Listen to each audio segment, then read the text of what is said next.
to a brand new episode of Coming Distractions brought to you by the Nerdpocalypse podcast. I'm your host, Jay. I'm here with my co-host, Demetrius. Yo. All right, guys, we're back. We are going to discuss Gemini Man. This is Ang Lee's latest film starring Will Smith and Will Smith.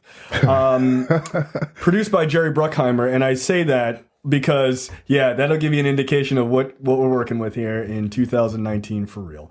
So starring Will Smith and Will Smith, Mary Elizabeth Winstead, Clive Owen, and Benedict Wong. So, Demetrius, you had the pleasure of seeing this movie. Tell us what the basic plot is, no spoilers, and then your thoughts on the movie. Basic plot is an aging spy, an assassin, retires. And he ends up coming into he gets knowledge of something he shouldn't know, and the person who trained him sends a new assassin that can take him out, and then that's it. Yeah, that's basically, you've seen this story before. You know, someone ages out of something, they get, what was that movie that came out on Netflix that had that it was like crazy? It was a bunch of headshots. Yeah. I can't remember the name of it, but I know. It's like Snowblind or something. Yeah, I know what you're talking about with Mads Mikkelsen. Yeah. That is the exact same story, except for this one is in 4K. So, okay. The movie, the plot is basically spy versus spy. Turns out it's Will Smith again, right, as a younger clone of Will Smith, which they gave away in the trailer, which I think was a mistake, right? Like, that should have been the thing. There was no other hook. There was nothing else to bring someone in. Yeah, well, there really wasn't. It used to be Will Smith alone would bring people to the seats, but now he needs himself. Now he needs two of it because it couldn't be him and his son at all. Yeah, that would have probably been a better move, I think. Ultimately, nope, it wouldn't have been. Okay, well, we've seen After Earth. That is true. That movie. Anyway, so the hook here is the CGI and the talk of doing sort of this de-aged, and I put that in quotes because that's not what they actually did, but they were supposed to do this sort of de-aging idea of showing a younger Will Smith taking him on. And my guess is from the trailers, that is the big focus, is them showing the two of them interact in live action. Okay, so what's really distracting is the fact that they focus on the faces of whomever's speaking only. And it's only really rare when you see 2 or 3 actors interacting with one another on a full screen. Oh, that's weird. That's really weird. It's like really tied up on each person's face, just so you can see how defined each like you can see like the beads of sweat on them. I mean, it's kind of like a tech blowjob type deal. Yeah, and sure. Then when it comes to like the de-aging thing, they didn't even do that, because I saw the behind the scenes on at least one of the vignettes on it, and they just did the motion capture of his face, whereas the technology exists for them to actually de-age this man. And let me tell you, and that was a big that's my big issue with the movie. Like, it's literally a program called de-aging. Like, they why don't you use that? It's really good. And the young Will Smith could not move his mouth when he spoke. It was like it looked exactly like Superman in Justice League, whereas like when he spoke, he only moved the lips, and his jaw was not. It was like if they moved the jaw too far out of a place, then you would have seen the person, whomever was standing in that place. You would have seen the disparity between them and their face there. So it's like when you look back at the original Teenage Mutant Ninja Turtles, you can see their mouths inside the mask. Yeah, there's that. It's so fucking weird. A better comparison is a Snapchat filter. If you go too far outside of it, then your face just says fuck it. They can't read it fast enough. That's what it been. So, okay, is the movie good? No. Period. Well, see, you're going, what doesn't work about the movie besides the CGI, obviously? Okay, like I said, you've seen the plot before. Spy versus spy. The only thing that's really assassins. I mean, you've seen Will Smith with another non-black woman. You've seen that happen too many times, like The Rock or whatever. But the highlight of the film was the first interaction between him and his younger self when they're on the dirt bikes and all that. That scene, which is something they showed in the trailers, at least to a degree, that scene was kind of cool, just because there was a lot of parkour. Mm-hmm. A lot of stuff that it was a great chase scene.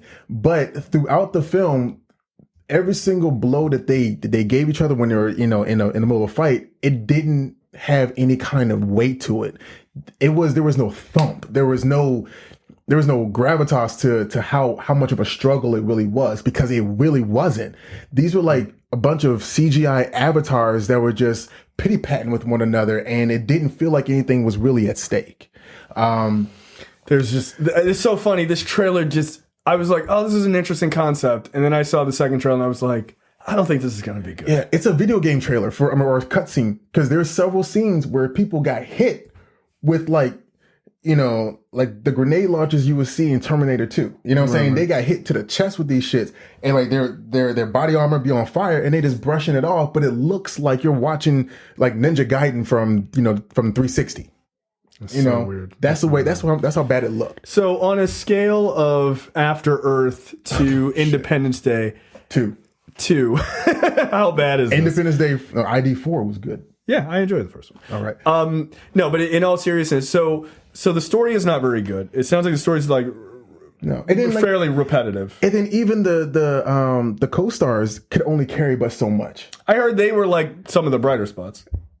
BD Wong has a great personality, great comedic timing. Right. Not BD Wong. That's not BD Wong? No. Benedict Wong. Oh. Yeah, BD Wong is a different actor. This was the same one. This is Wong that was in Doctor Strange, right? Right. Yeah. Okay, so yeah. Yeah, Benedict Wong. Yeah. All right, so anyways, being yelled racist off camera. Sky over is a racist. Like, wait, what? The script was not really meant for him to really do anything. He was just there just to be a pilot and to give a little bit of exposition. But that's another thing. All of the exposition in this movie came from Will Smith, whether it be the younger one or the older one. And Clive Owen is in this, and he just seems like a 1970s villain that you would, that Jim Kelly would be having a conversation with, because it was like, he was like, this is the way it's going to be. And, it was just really weird and really not something that I would think would happen now. The funny thing is the trailer ultimately felt very cheap to me. Like, it felt like a TV bound movie than a theater experience. Well, shoot, because if you look at it, they're on a studio, they're on a sound stage, and green screen is the mode, because all the money went towards whatever this technology was, but it wasn't de-aging. And honestly, if you really did pay too much attention to it, there was only one scene where it seemed like everything was seamless, and you didn't have to, like, it wasn't distracting. Is it a night scene? Yeah. Yeah, but there were some like day scenes, and it just looked terrible, like really terrible. And like they even walked the same, they tried to make it a thing, and then it didn't work. It didn't work. Okay. It didn't work. That's fine. Look, Jerry Bruckheimer hasn't, in my opinion, produced anything worth a damn in a really long time. When was the last time Ang Lee directed something that everyone liked? Because the last thing that comes to my mind is Hulk, and nobody liked that. Yeah. No. Huh? Life of Pi. Yeah, there you go. But yeah, that's about it. Okay, score for Gemini Man. I wouldn't pay for it out of 5. Wow. There you go. I think that pretty much says it all. That's it for us, and we will see you guys next time, hopefully for a real movie.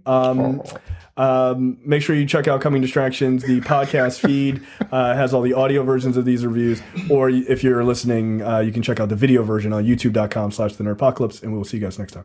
All right. Bye. You're watching the Nerdpocalypse YouTube channel. Make sure you click that button to subscribe and check out our weekly podcast where we talk about movie, TV, news, tech, and weird stories from around the internet.